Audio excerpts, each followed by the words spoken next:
Okay, all right, we'll get this going. Party started. Take one of them, pass it around. Oh, man.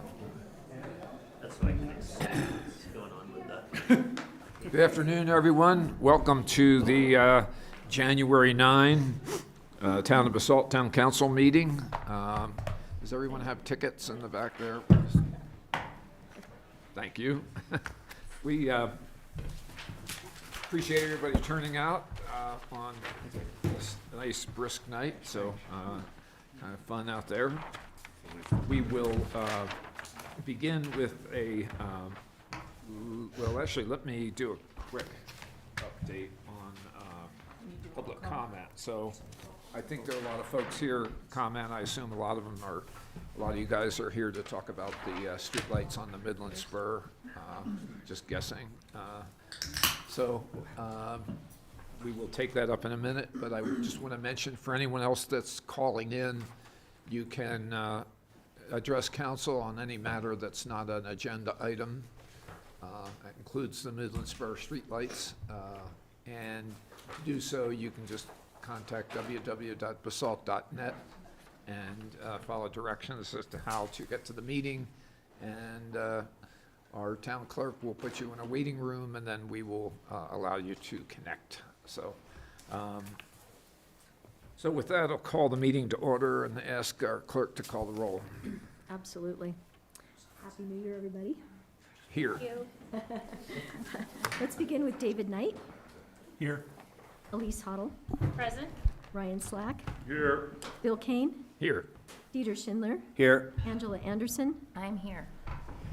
Thank you. Okay, thanks. Everyone's present. Thank you. So first order of business is our consent agenda, which is full.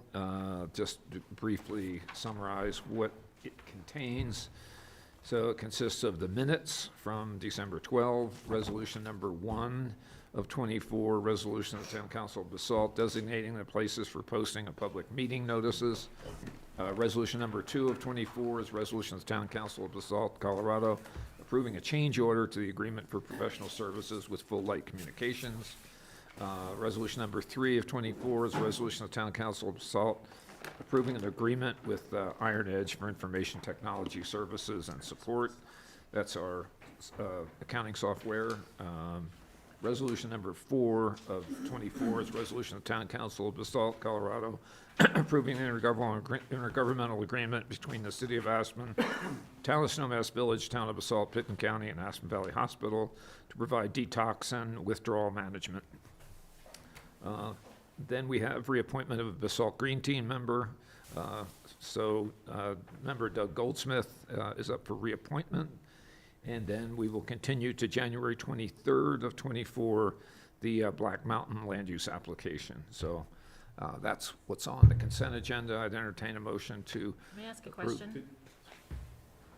Go ahead. With the, what's it called? Where is it? Full Light Communications, is that just for Midland, or are there other No, there projects being represented? are some other projects or duties as well, but it represents the budgeted number for the year with the main focus being on the Midland project. Okay.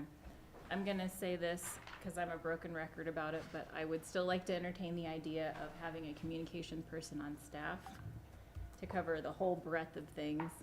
I mean, this is $80,000 for one person to cover primarily one project, so I think that we should entertain that idea. Okay. But I'm in support of this contract for now. So I would either entertain a motion, or if anyone wants to pull something off for further discussion, we can do that, or I would entertain a motion to approve the consent agenda. Mayor, I move the town council approve the consent agenda items as presented. Second. Seconded? Okay, moved and seconded. All those in favor, please signify by saying aye. Aye. Any opposed? Okay, thanks. So that covers that base for us. Yeah, Yeah, we Mr. can. Mayor, did we get a roll call at the beginning of the meeting? I'm Yeah. sorry, okay, just make sure. Yeah. So We're all Heads were here. down, sorry. A little rusty, are we? Okay, good. Great.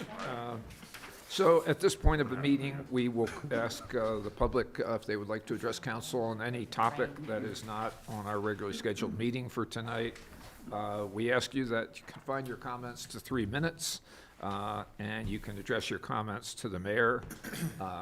Just previewing the lighting discussion. This is going to be an ongoing matter. We're very pleased to hear from everyone.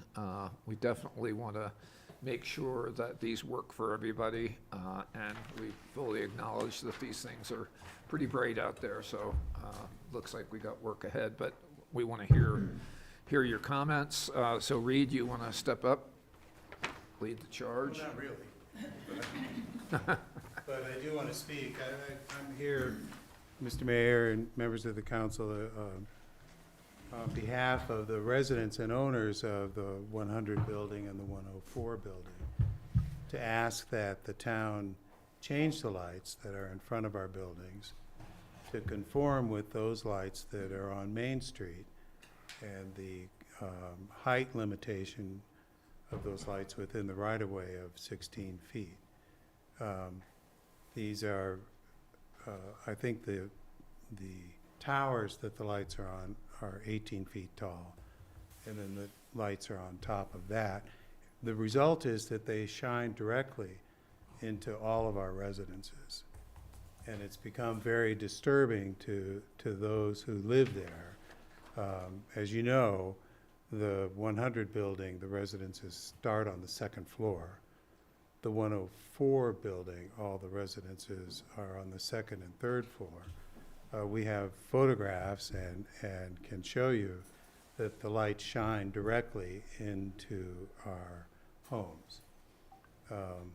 We know that the so-called shields have been put on, but they are another layer of translucent glass, and the lights have been turned down, but they still shine directly into our homes.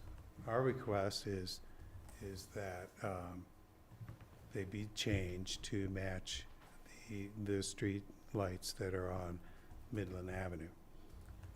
And I don't know what will be compelling to the council to do that. There's a significant expense involved, whatnot. I hope that it's because the residents and constituents are extremely upset about these lights pretty uniformly across both buildings. But I think there are several reasons for doing it. And in addition to that frustration on the part of the residents there, the lighting design from the memos that or conversations I've exchanged with staff is based on commercial property lighting for parking and circulation that provides for that. And it can be used on properties that have commercial properties and mixed use.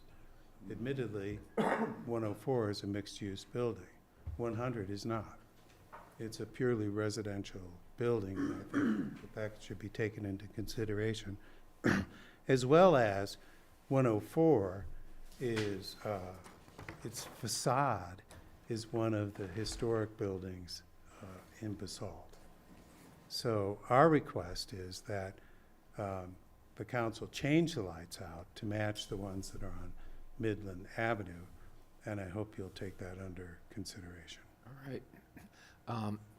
We'll have some comments from the town manager at the conclusion of your remarks about progress and where this seems to be going, so thank you for your comments. Okay.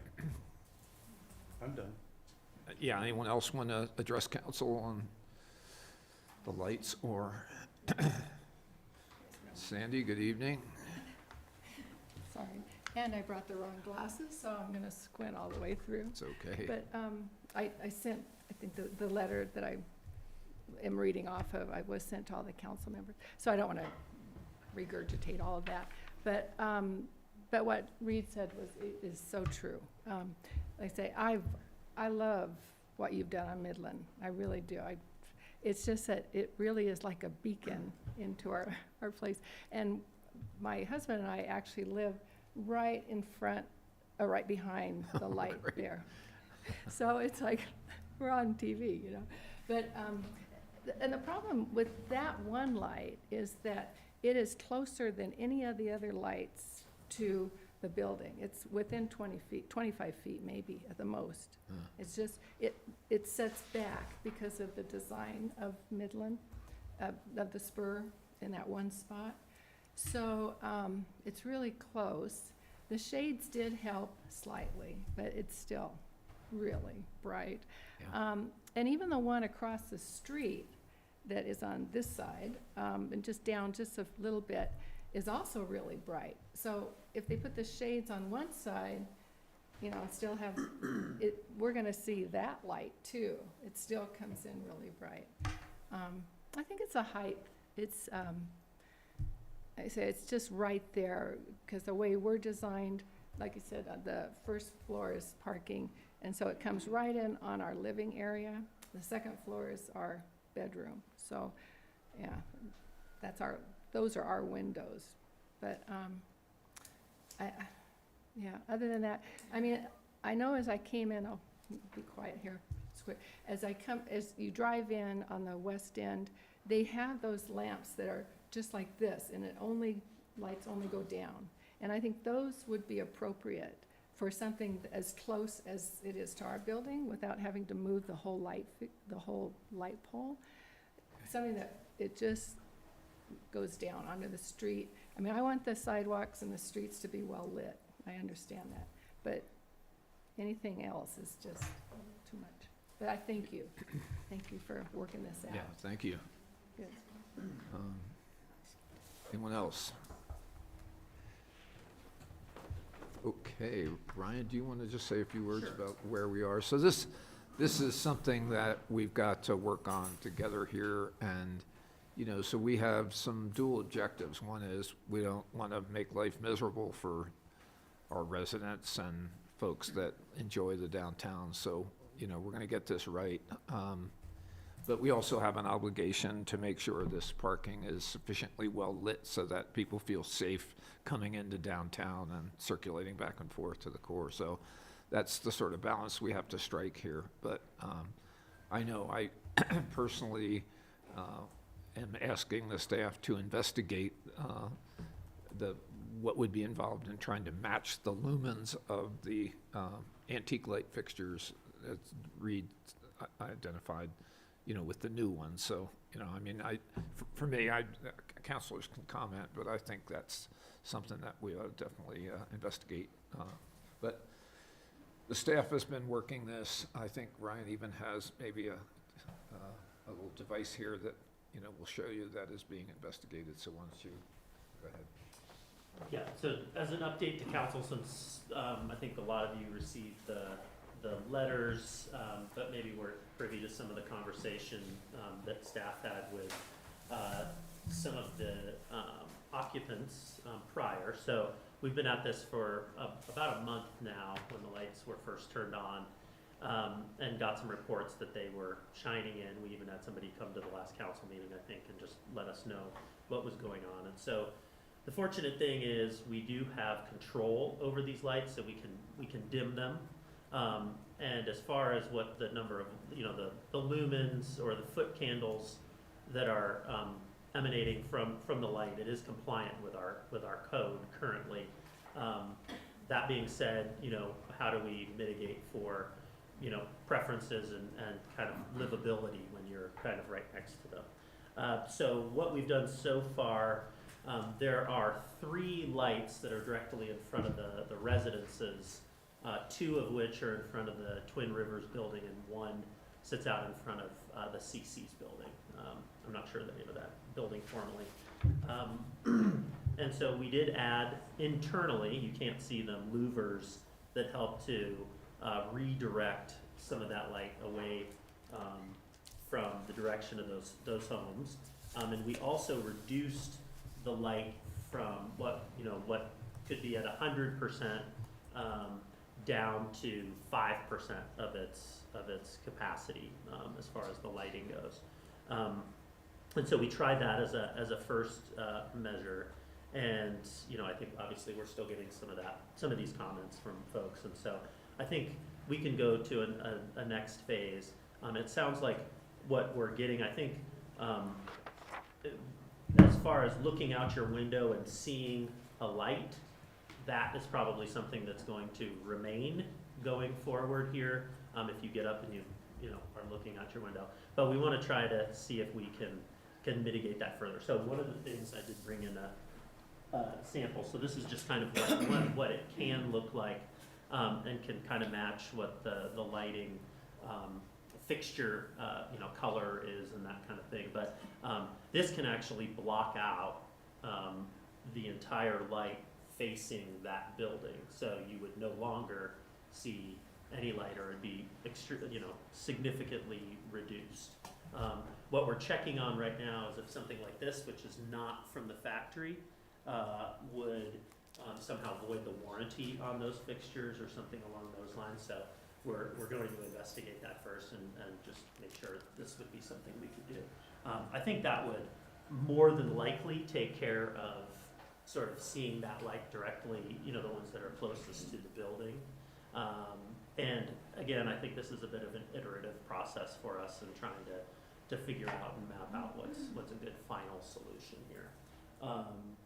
And you know, I think we have a couple other measures. If that doesn't seem to work for some reason, we can you know, continue to work on it. One thing though I want to make mention of is, you know, this is a change of condition. You know, we went from literally no lighting whatsoever. It was a dark street to lighting. So we're not going to be able to change that condition. There will be some illumination that occurs outside of windows just by nature of there being light out there. But we want to mitigate for sort of any of that direct impact. But the indirect impact will be there moving forward as we made a choice to illuminate the street. And I think the point to remind everybody is, you know, we've added parking in this area. We are encouraging people to use this parking, and that includes daytime hours and nighttime hours. And so we really do want people to feel comfortable, and I think we want it to be inviting as well. You know, staff that before any of the Midland Spur or Midland Streetscape project was dreamt up, I would hear frequently enough from staff that it was at times intimidating to walk to your car after a meeting, especially if you were by yourself. You couldn't see. There were people that encountered wildlife, you know, including bears. You know, you'd see them like when you were on them. We've had people living on the stage and just kind of not knowing exactly, you know, what the condition was of that individual. So we do want people to feel comfortable coming down here ultimately. But I think the message to council and the message to the folks that are living with this at the moment is, you know, we'll continue working on a solution. And I think it's going to be, the solution isn't going to be going back to what it was. The solution is going to be, there will be continue to be lighting there, but hopefully we just get rid of those immediate impacts on the residents. And I think there's ways for us to do. And as far as the aesthetic goes on the lights themselves, going back and switching out the lights, that's probably a cost prohibitive proposition. You know, these lights are just for the lights themselves are about $17,000 each. There is not a return policy on the lights where we can exchange them for a different one. So, you know, that would be kind of scrapping a few $100,000 in lighting in the Midland Spur area. The other piece is we're kind of taking our cues from the lighting that we've put in along Two Rivers Road. So we're kind of creating that vernacular, or sort of that, telling that story of you know, what this part of town is. The Midland Spur is not the historic downtown, and we want to make sure that the historic downtown stands out and is kind of that special place, and it will have lighting that's a bit different than what you're seeing out here. But you know, I think we'll be able to do this immediate mitigation that will certainly help, and we can look at dimming some of the lights across the street, but we're not going to be able to put these same shields on the street side for the lights that are, you know, on this, you know, just outside of Town Hall here. but I think we would be able to dim them a bit and try to get a little bit more, just tolerance as far as what's going into the home. So with that, that's sort of a nutshell of where we are.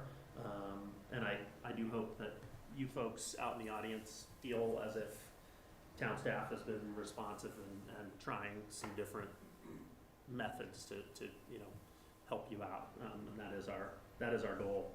And I think we've done some good steps so far, and we'll continue on, and we can report back to council. So we'll try the shield and then see, Reed, I'm sorry, this is not like a give and take, but go ahead. Well, just two things quickly. I don't think anybody wants to go Read. back to no lights. Will you Gotta come up to come the up. mic, sorry, just so it can be on the television? Two things really quickly. I don't think anybody here wants to go back to no lights, but my initial request was of council to consider removing those lights and installing ones that match the ones along Midland Avenue. There's an abundance of parking at the west end of Midland, and we can debate about how that should be lit, but if you want to leave it the way it is now, I don't think anybody objects here. We're talking about just what's right out in front of our homes. And I think I speak for the group that any lights that continue to shine in our windows is unacceptable, and that lowering the lights is the way to resolve it. Yeah. Not lowering the wattage, physically lowering the light.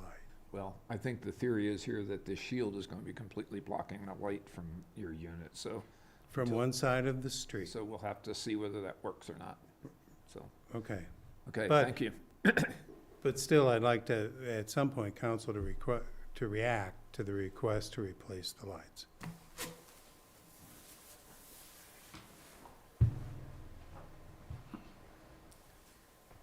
Anybody? So, If we're moving Oh, on sorry, to David, our- go ahead. If we're moving on to our part, yeah, I'm happy to. what's that? We're moving on to the Yeah. council comment part. Yeah. Yeah, no, we hear you guys loud and clear, and this is something we want to make sure you've been, that we stay on, because you've been so supportive and patient with this project, right? And we want to make sure that, Ryan's taking some incremental steps here.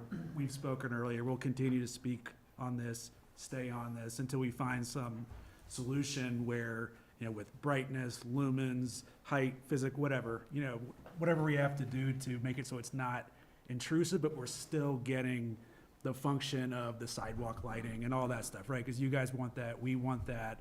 We need to have it given what it is a parking area now in a street with sidewalks, and people are gonna be more traffic out there at night. But we recognize that we went from darkness to, now there's lights, and we gotta tweak some things, and we're gonna stay on, I know this council will stay on it to make that right. So, thanks for the patience. All right, thank you. So that, is anyone calling in? No? So one last call, anyone else want to address council? Okay, with that, we'll move on to mayor and council comments and reports. That was mine. Thank you. I just want to remind the council that the West Mountain Regional Housing Coalition Forum that was going to be in November that got moved to January is now next Thursday. So that's, I think, 8:30 to 12:30 or 8 to 12. I might have the timing. I'll double check the timing. I'll let you know. But hope for you all to be there. It will be a regional presentation of the state of housing, basically, in the valley. And a little bit of like what we're hoping to achieve by having this regional coalition. So I'd love for everybody who's interested to be there. It will be at Taka. So change of venue. It was originally going to be at Third Street Center. It is now at Taka.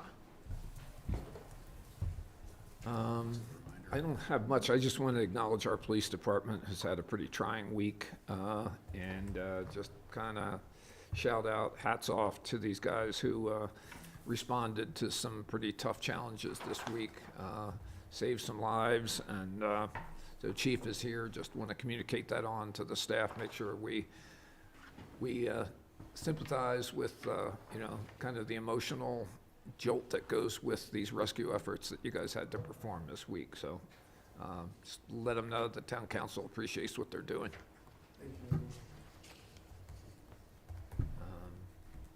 Anyone else? Okay. Managers report.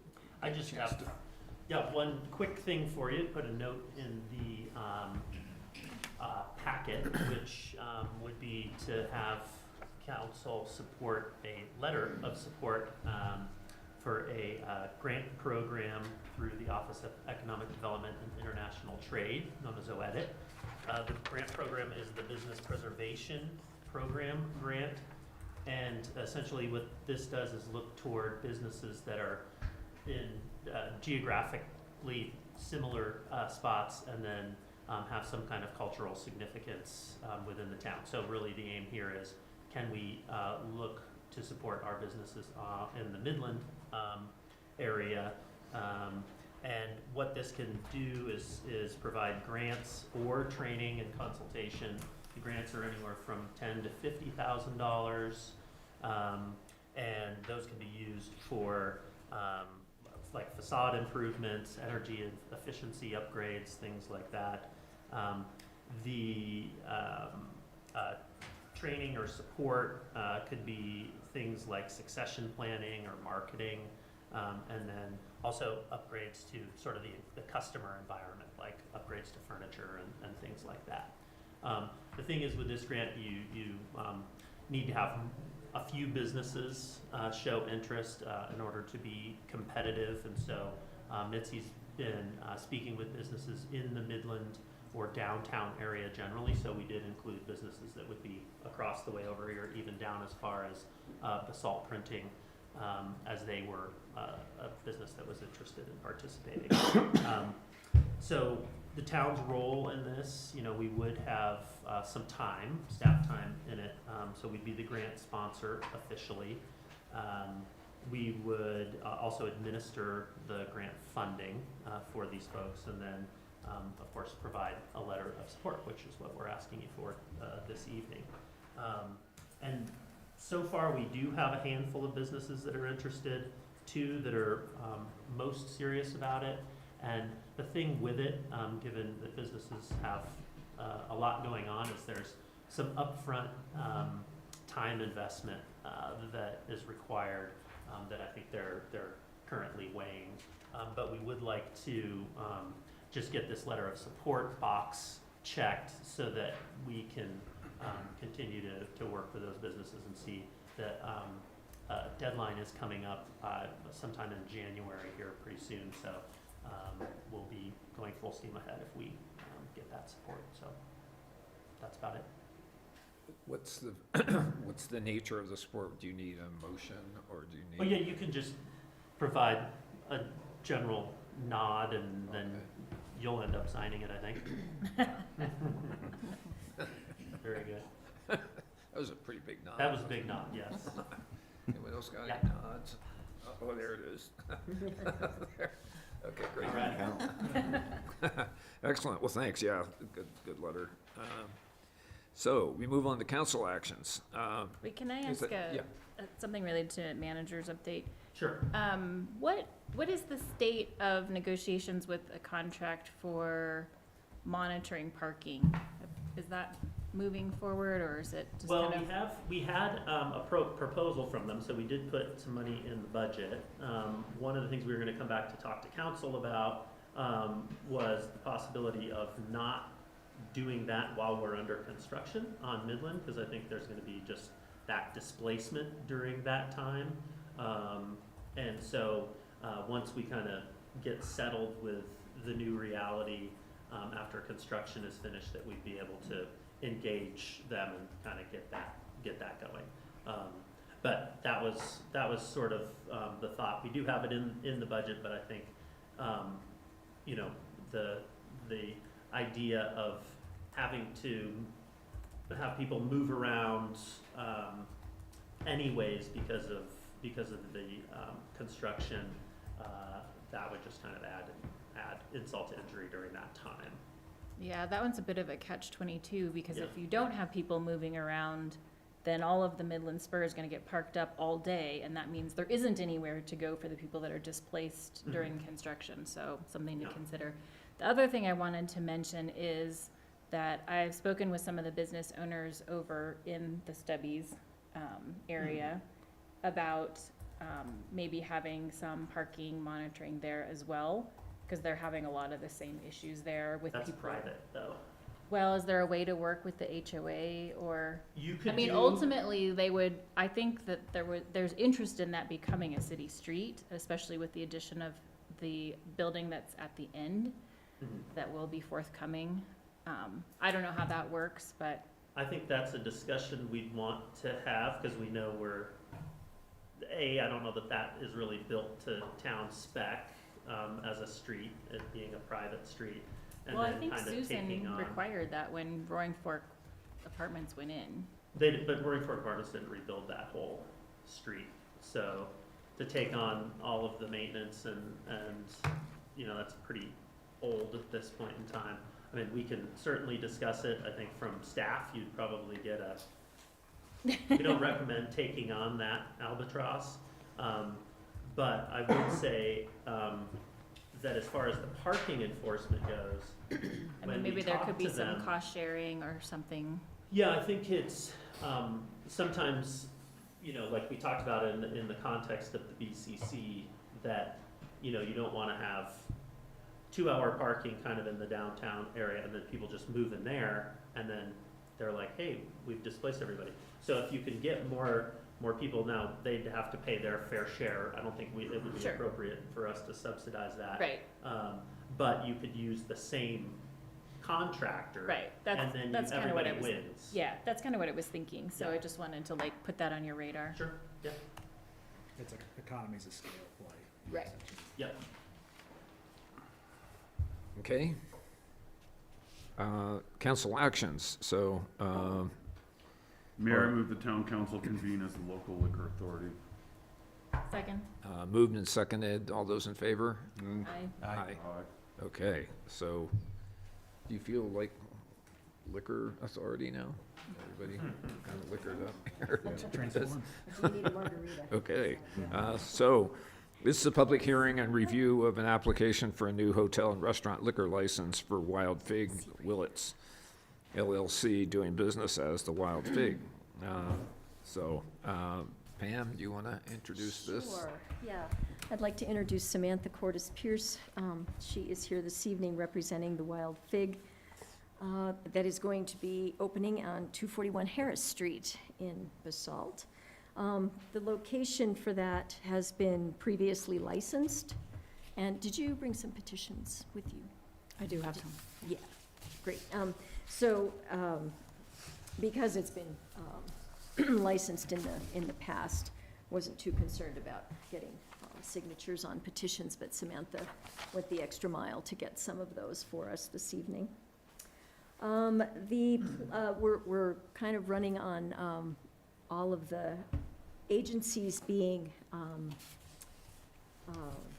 what do I want to say, to be continued, basically. So we're trying to get the council's approval this evening, although most of the investigating agencies still have reports to turn in. The planning department has completed theirs, and the police department has completed theirs. But building, fire, and health, because they've discovered that they needed to replace some pretty big equipment in there, they've been pushed back to some extent. So the inspections will be forthcoming, Okay. but we are seeking council's approval for this liquor license this evening, and conditioned on all of these other agencies getting what they need exactly. Samantha's looked at the memo, and she's familiar with the staff recommendation for approval, needing compliance from Roaring Fork Fire Rescue, the appropriate food licenses and permits from Eagle County, and to comply with the building department regulations and obtain a clear certificate of occupancy. Samantha and her husband also own 6 other restaurants in the state. They have a very clean bill of health on all of them from state liquor. So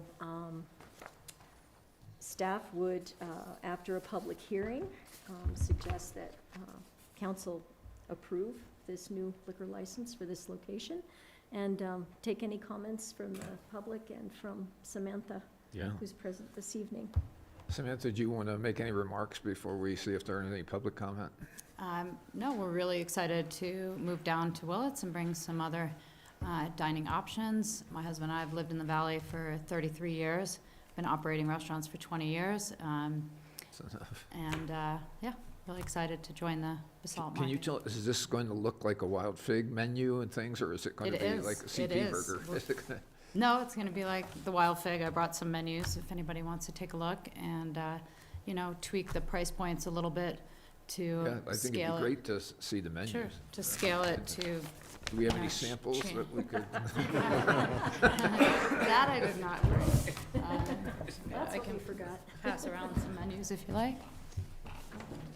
Trapped in this chair. I didn't print that many, but We do like your restaurants, I gotta say. thank you very much. When do you expect to open? Hopefully in the next 2 months. Okay. We have the staff, we have the menu, we have the concept, we just have to finish putting it together, the building.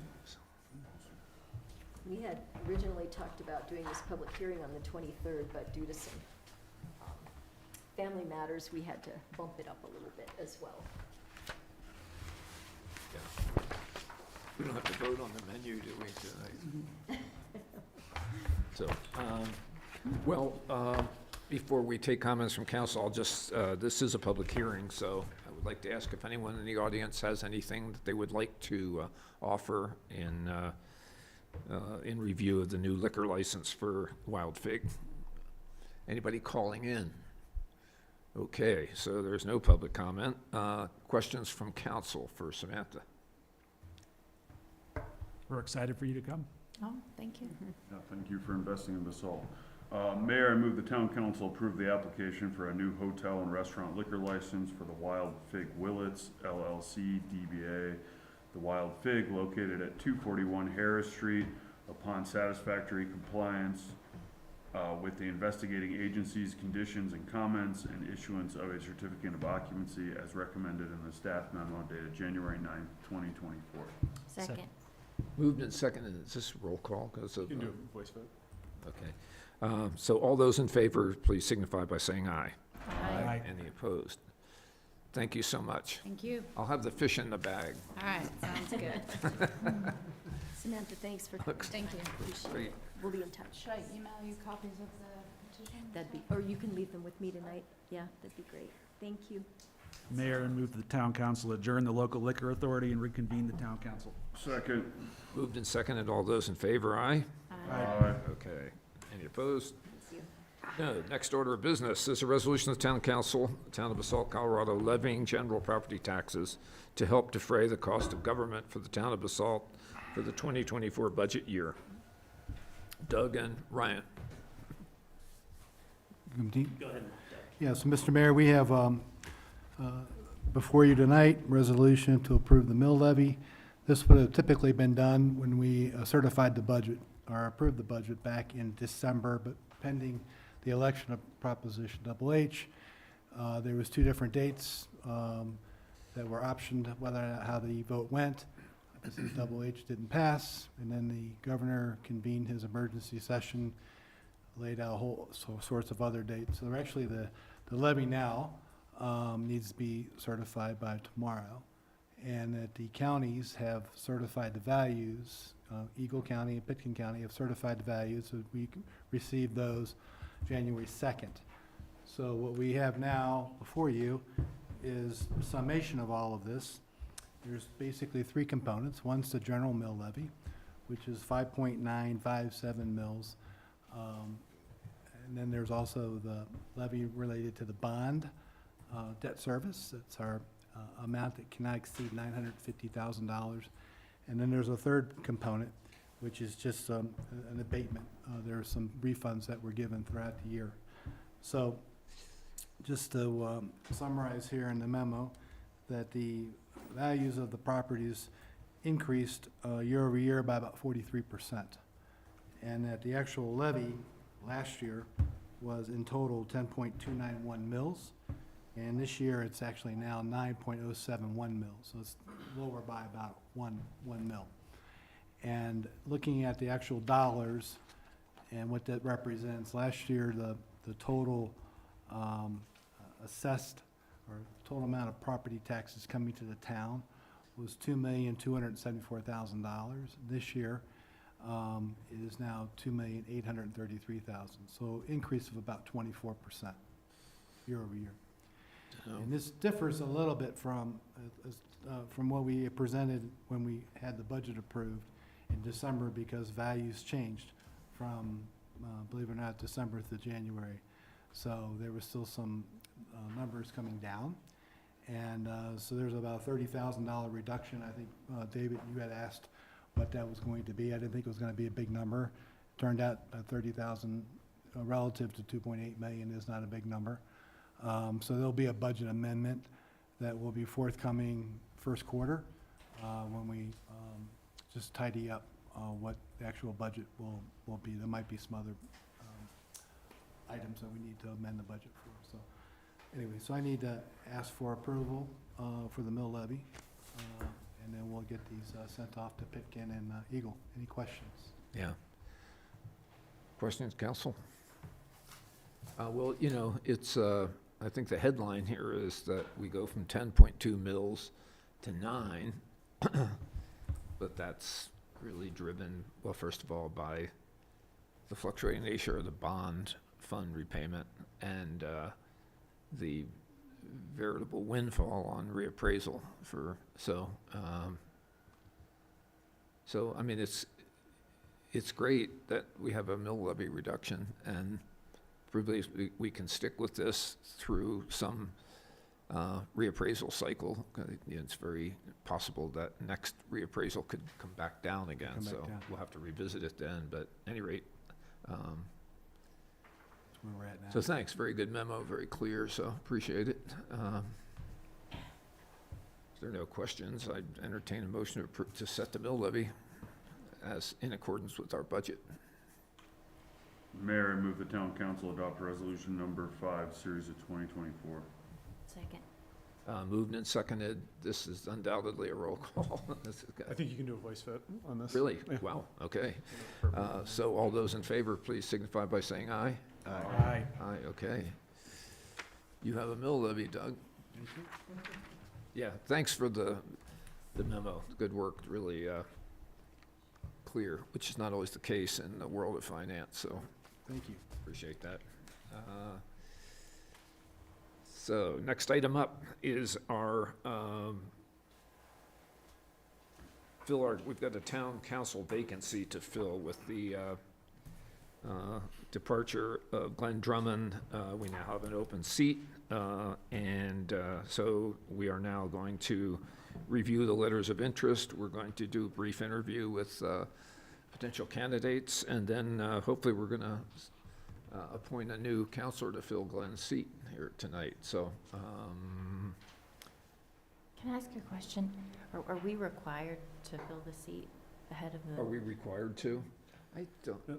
Jeff, do you want to, maybe you Yeah, want I'll- to tee this topic up? Yeah. Sure. So I'll just kind of go through some of the procedures for appointment. So, as you know, Glenn resigned November 30th, and the charter says that if you're more than 90 days from the general election, you can appoint someone to fill the remainder of the term.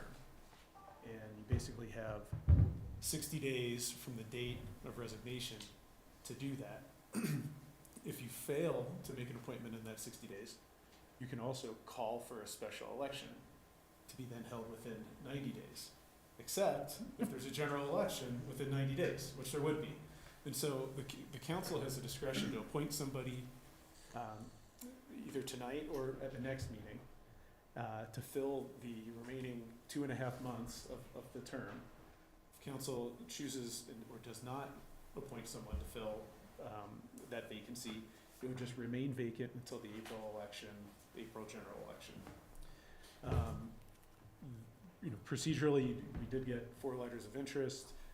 Council can, review those and discuss whom it may want to appoint if it can get comfortable in some the majority behind an appointment of a particular applicant. And, you know, there aren't any review criteria for who to appoint. It's in the council's discretion.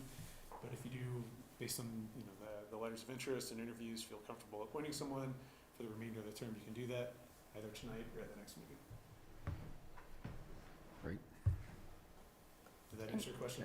It does. I just, you know, I think that we're so close to the general election. I mean, how many meetings do we have between now and then? 7?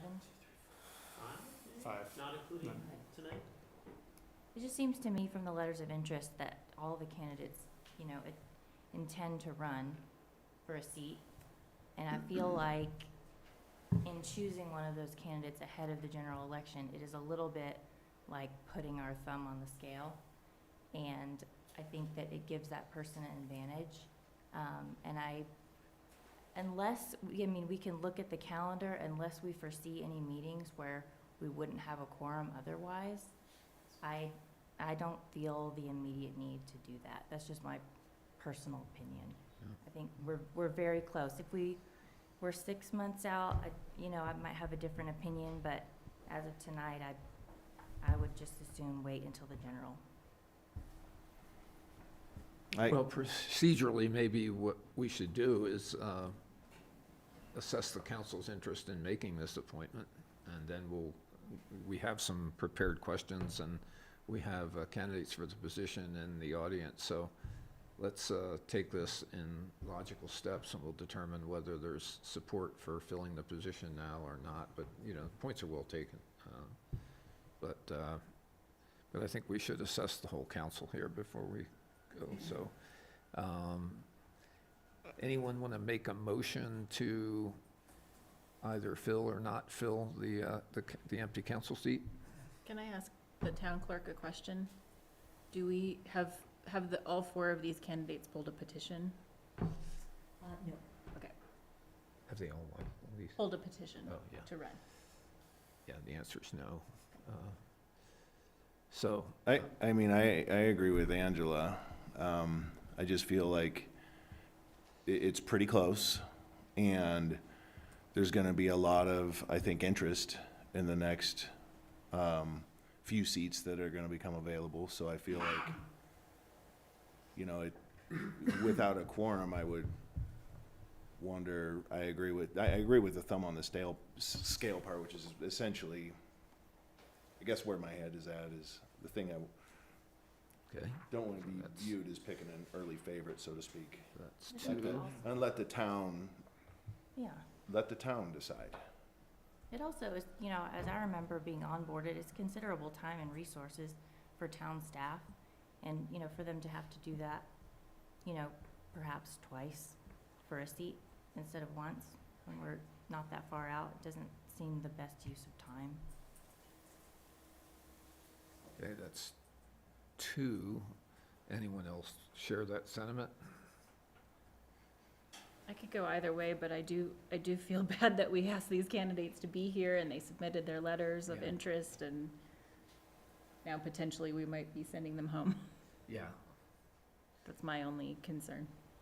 You know, one. Government at its finest. I know, right? One consideration, you could hear from the candidates, if you so chose, and there's nothing that says you have to do it tonight. You could revisit at the next meeting also, just to throw that out there. Since this is just a brand new discussion for you, if you felt like you needed more time to think about it, unless you're all aligned now, but just food for thought. I think, That's the other part too, is at this point in time, we've read the letters, or I've read the letters, it's just, we haven't had a chance to dig any deeper than we would tonight. It seems a little rushed. well, I think even if we can follow what we said we're gonna do here, review the interest in the letters and give the folks a chance to say something, and we could still come to the same conclusion that you guys are saying at the end. But I think we should hear the folks out who are prepared to come speak. And then we may choose to do something else, Yeah. but we still have all those options. Yeah. Yeah, it has the potential of sending daunting message to the candidates if we, interview all four and we conclude that we're not gonna make an appointment. That's like a pretty stern message back to the candidates, so. But if three people I wish think- not to do it, I don't think, I mean, I think they understand where we're coming from. It's not like. Yeah, I don't think, I think the candidates would understand that at this point, with how few meetings there are and how Angela expressed it and how Dieter's feeling, I don't think they're gonna take it personal. I think they're all adults and yeah. can No, understand that for No, I was being 4 humorous. meetings, it's a No, I was lot. being humorous. I mean, you basically corner goes. Glenn's resignation just happened to fall in this like 59-day window where this outcome was possible, where you would either, where you could consider appointment but don't have to appoint, and if you don't appoint, it just rolls over to the general election. If he had resigned today, or last week, then we wouldn't be having this discussion. It would just be open until the general election. Had he resigned in beginning of October, you'd be in a position of having to make an appointment or calling a special election. And so it is just a timing thing. Let's hear from the candidates then.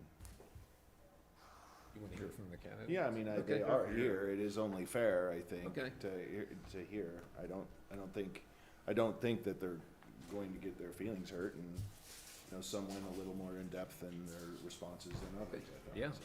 so. Okay, is there any particular order we want to take these in? How about how they No, appear in they're the packet?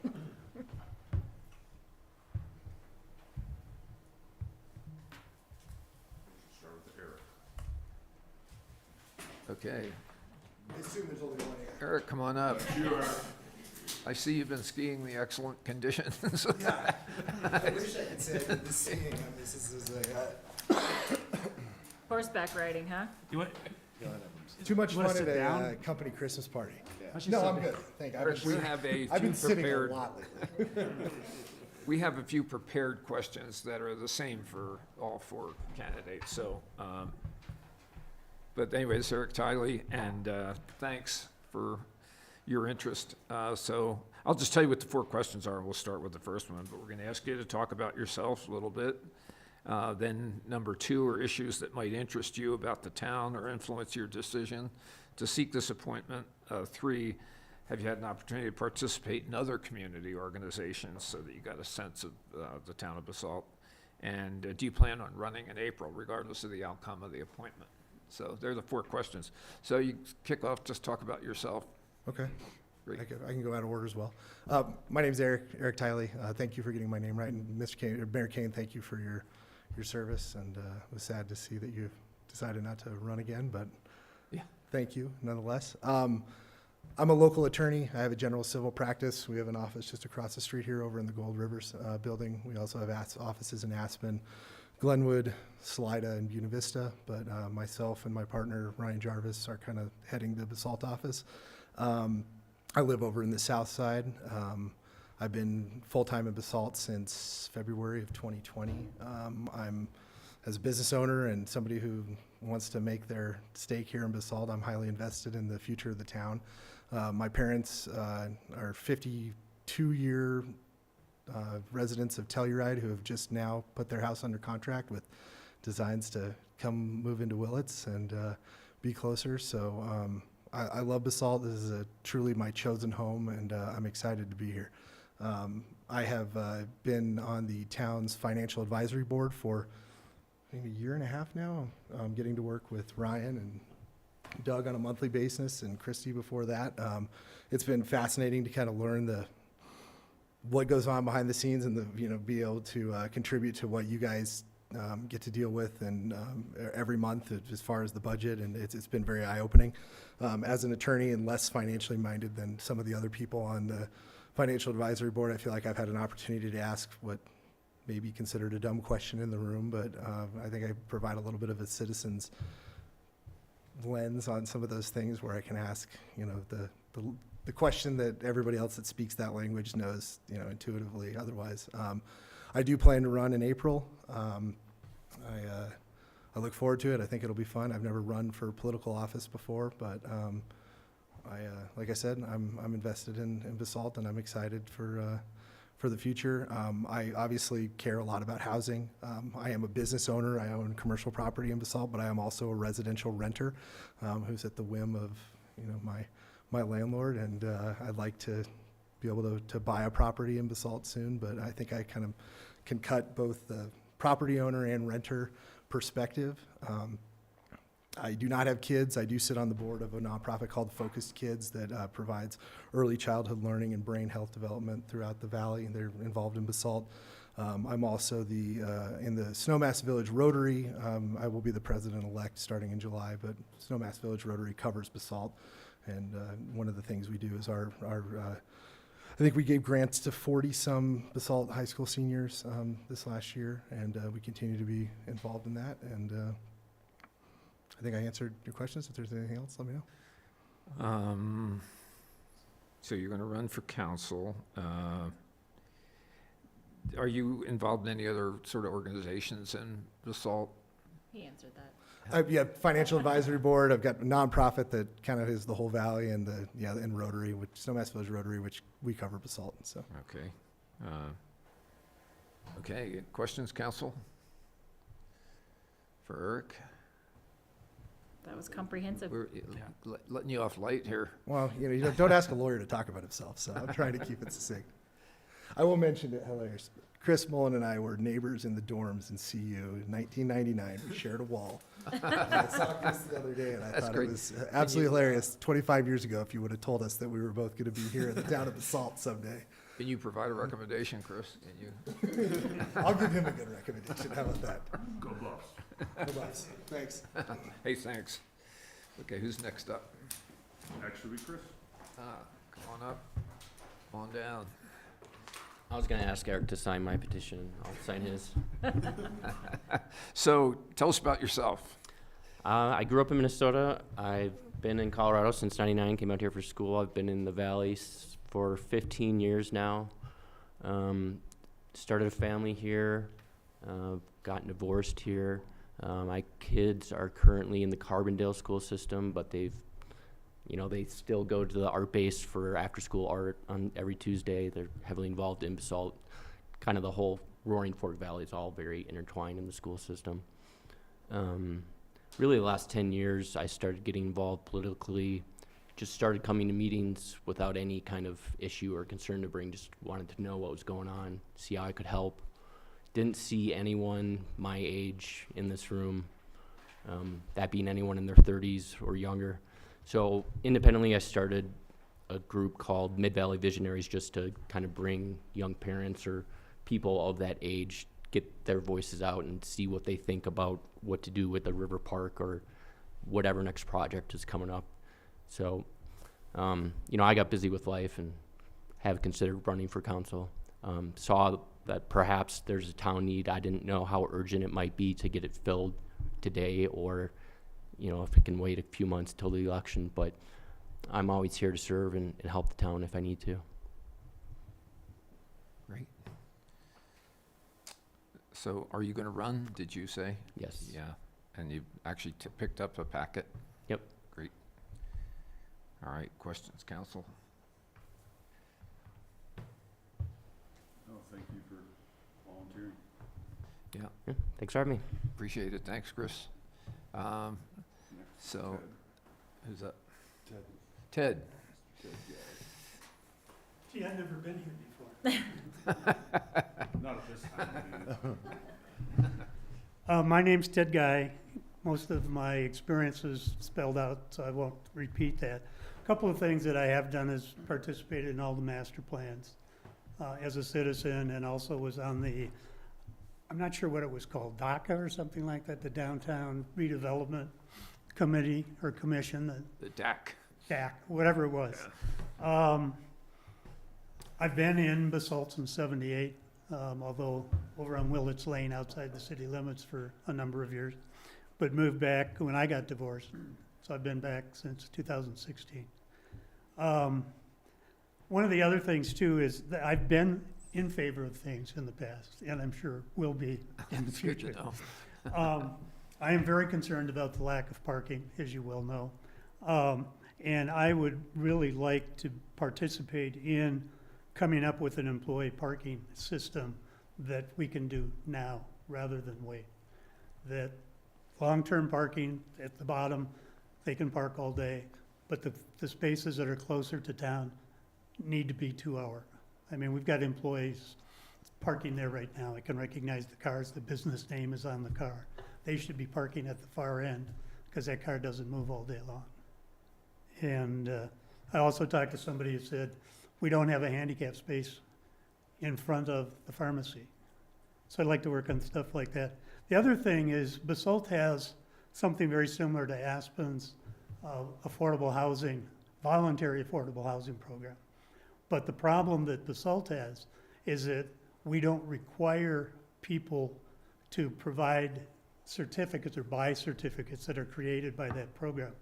Since I went through that on a property in Aspen 2 years ago, I would like to also add and push on that because I think that's very, very important. Because we need more housing, and government is not necessarily the best, as we see up Valley at least, the best developer of affordable housing. My affordable housing had higher specs and lower costs than the housing does. And I haven't had any recalls like they have out there. I, at this point, do not plan to run for election. I'm happy to provide a couple of months and help out with some of these things and do that after my term would be up, but I don't want to commit to a 4-year. Understandable. I'm 74. I want to travel. I understand that too. So, did I answer everything? Yes, I think you did. Unless council Any has questions? I think you got it. Thank you. Okay, thank you. Thanks. Hannah, I think you're up. Process of elimination. Hi, Hannah Berman. So why don't you tell us about yourself? And did you get the 4 questions? I think so. Hi, I'm Hannah. Thanks for giving us some time today. I'm a Colorado native, and I moved here to join the SKICO sustainability team, where part of my work is environmental and climate focused, and the other part is with regards to accessibility of the mountains and community engagement, like running our school ski day program, which brings 3,000 plus kids onto the mountains each year. And I've also worked as an election judge the past 2 years in Basalt, and I loved it. I felt like I got to get under the hood of how democracy works and see what processes are happening. I got to meet tons of people across this town, and I also got to take responsibility for a small piece of that election.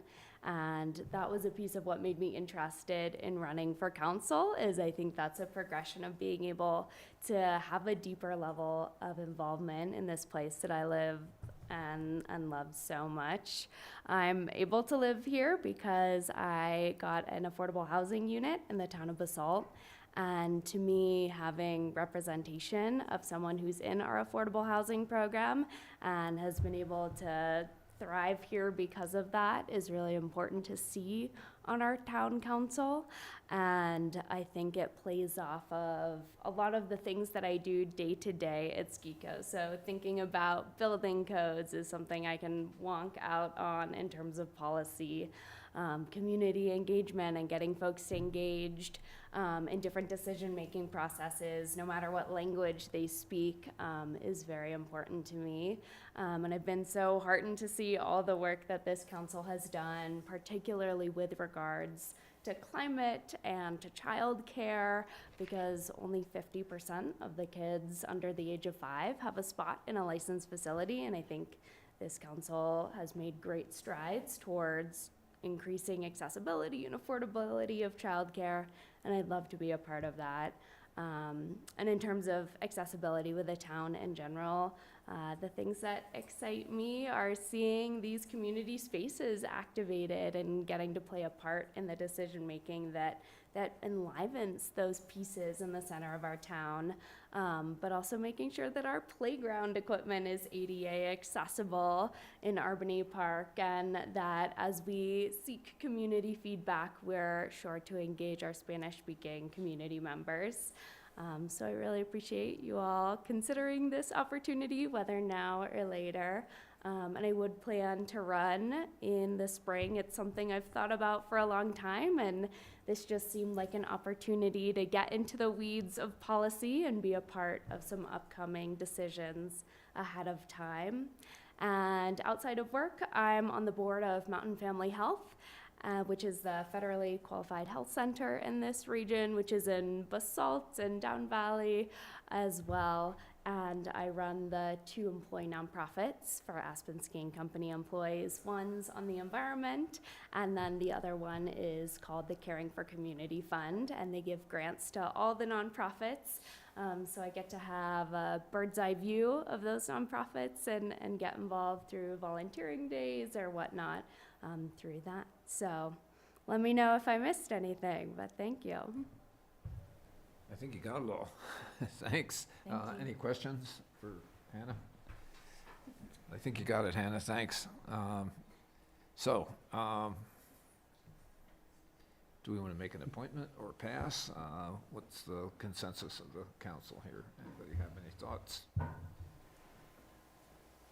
I'd still prefer to pass, personally. They're all great candidates, and I look forward to seeing them run. Except Ted. He's gonna travel. Yeah, I mean, I think, I wasn't thinking the way she wasn't originally, but I think she makes some great points.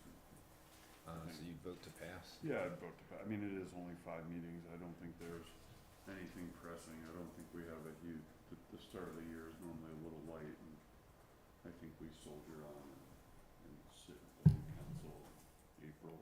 Okay.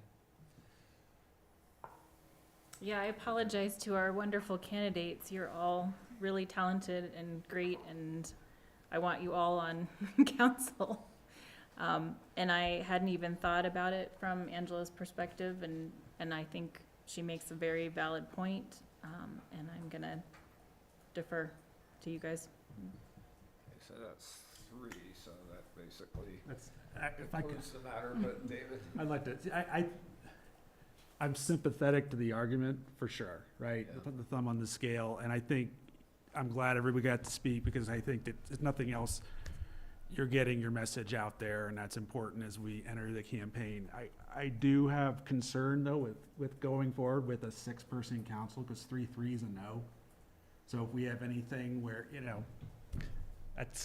we're not fully staffed. And so 3 is a no. So I would ask, if anybody would reconsider, because of that.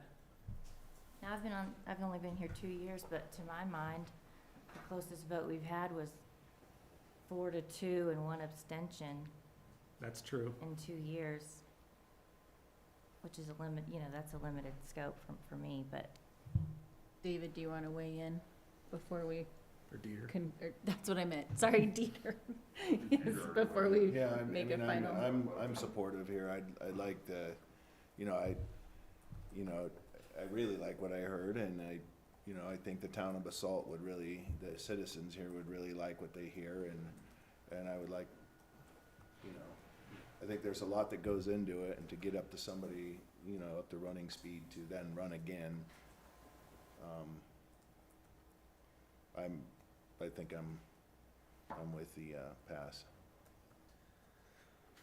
Well, I'm in favor of making an appointment, but and I think I sort of hearken back to our last election where we didn't have enough candidates to even have an election, so we did appointments. So I don't know, we got really enthusiastic, eager, committed folks out there, and I'm kind of sympathetic to David's argument too, by staying kind of partially staffed. I guess I wouldn't elect to do that, so Is that I'm how on the the side of charter is making an appointment, but, Yeah, I would make an but appointment. it looks like we're on the short end of this stick, so unless somebody wants to side with David and I think we're.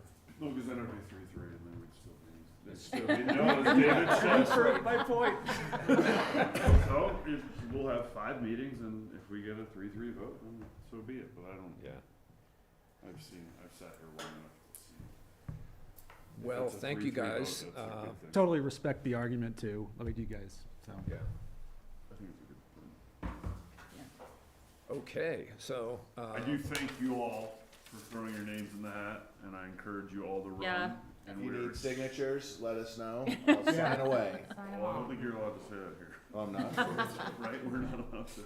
We'll keep moving on. Yeah. No, sorry. No, it's We can't sign? No, you're not in town hall as a whole.